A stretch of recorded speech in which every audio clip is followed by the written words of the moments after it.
गौतम बुद्ध अपने शिष्यों के साथ मगध राज्य की यात्रा पर थे। उनकी यात्रा का उद्देश्य ज्ञान और शांति का प्रसार करना था। एक दिन वे एक छोटे से गांव पहुंचे जो पहाड़ियों और घने जंगलों से घिरा हुआ था। इस गांव के लोग सामान्य जीवन जी रहे थे, लेकिन उनके मन में एक गहरा डर समाया हुआ था। गांव के मुखिया ने बुद्ध के पास आकर उन्हें प्रणाम किया और कहा, भंते, हमारे गांव में आपका आगमन सौभाग्य की बात है, लेकिन हमारे पास एक समस्या है जो हमें वर्षों से सताती आ रही है। कौन सी समस्या? बुद्ध ने शांत स्वर से पूछा। मुखिया ने कहा, गांव के पास की पहाड़ी पर एक पुराना खंडहर है जिसे हम मैन का किला कहते हैं। वह स्थान श्रापित है। वर्षों से जो कोई भी वहां गया है वह अभी वापस नहीं लौटा। हम वहां जाने से डरते हैं। गांववासियों की चिंता सुनकर बुद्ध कुछ पल मौन रहे, फिर बोले, डर केवल अज्ञान का प्रमाण है। जहां सत्य की ज्योति होती है वहां अंधकार टिक नहीं सकता। मैं इस खंडहर का दौरा करना चाहता हूँ। बुद्ध के इस निर्णय से गांव के लोग हैरान रह गए। एक वृद्ध व्यक्ति ने कहा, भंते, हम आपके साहस की सराहना करते हैं, लेकिन वह स्थान वास्तव में खतरनाक है। वहां कई लोगों ने अपनी जान गंवाई है। कृपया वहां न जाएं। बुद्ध मुस्कुराए और बोले, यदि डर के कारण सत्य की खोज रुक जाए तो अज्ञान का अंत कभी नहीं होगा। मैं अपने शिष्यों के साथ वहां जाऊंगा। अगली सुबह बुद्ध ने अपने दो शिष्यों आनंद और राहुल को साथ चलने को कहा। गांव के लोग खंडहर तक का रास्ता दिखाने के लिए साथ आए, लेकिन जब खंडहर का रास्ता दिखाई दिया तो वे वहीं रुक गए। खंडहर तक पहुंचने का रास्ता बेहद कठिन था। घना जंगल, कांटेदार झाड़ियां और ऊबड़ खाबड़ पथरीले मार्ग यात्रा को और कठिन बना रहे थे। आनंद ने पूछा, प्रभु, क्या हमें इस खंडहर में सच में प्रवेश करना चाहिए? बुद्ध ने शांति से उत्तर दिया, डर को समझने के लिए उसके भीतर जाना आवश्यक है। सत्य तक पहुंचने का मार्ग कभी आसान नहीं होता। खंडहर का प्रवेश द्वार टूट चुका था। वहां घास और बेलों के कब्जा कर लिया था। वातावरण में अजीब सा सन्नाटा था।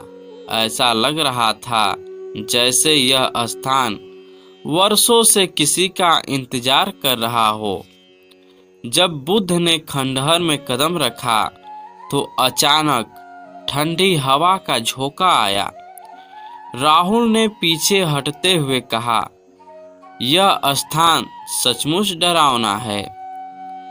बुद्ध ने दीपक जलाया और बोले, डर केवल मन का भ्रम है। चलो इसे समाप्त करें। खंडहर के भीतर घना अंधकार था।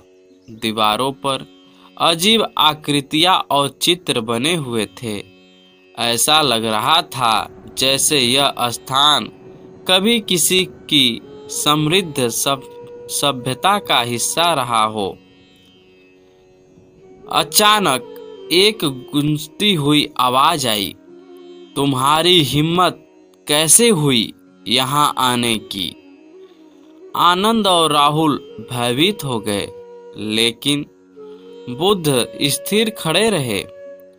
उन्होंने शांत स्वर में कहा, हम सत्य की खोज में आए हैं, तुम कौन हो? धीरे धीरे एक धुंधली आकृति प्रकट हुई। वह एक प्राचीन राजा की आत्मा थी। उसकी आंखों में पीड़ा और क्रोध था। उसने कहा, मैं इस खंडहर का संरक्षक हूँ। यह स्थान श्रापित है। जो भी यहाँ आता है वह मेरे श्राप का शिकार हो जाता है।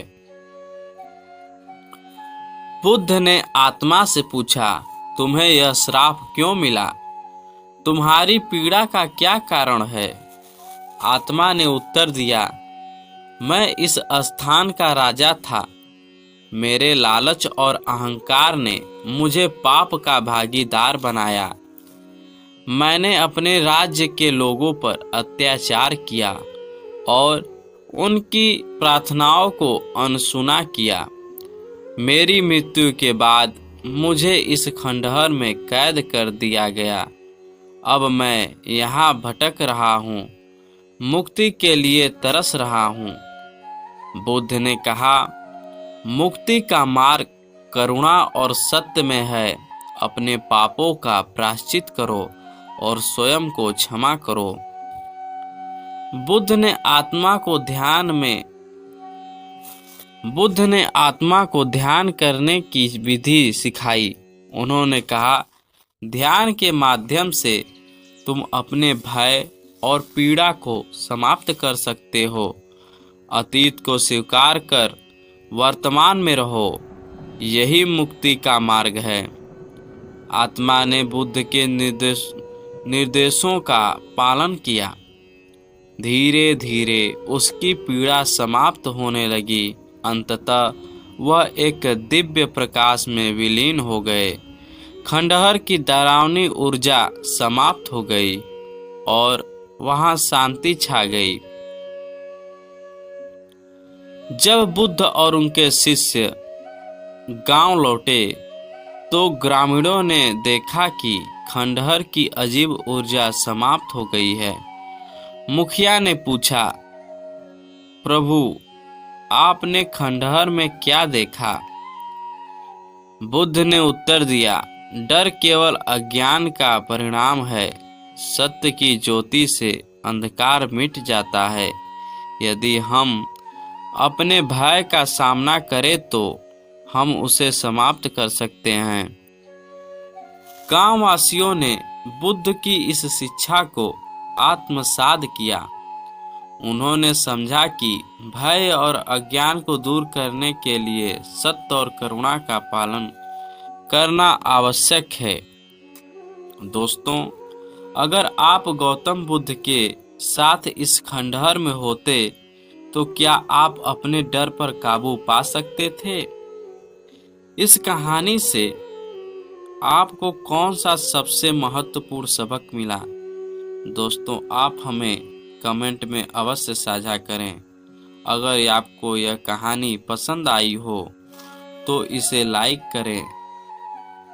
हमारे चैनल को सब्सक्राइब करना ना भूलें। मिलते हैं अगली वीडियो में। धन्यवाद।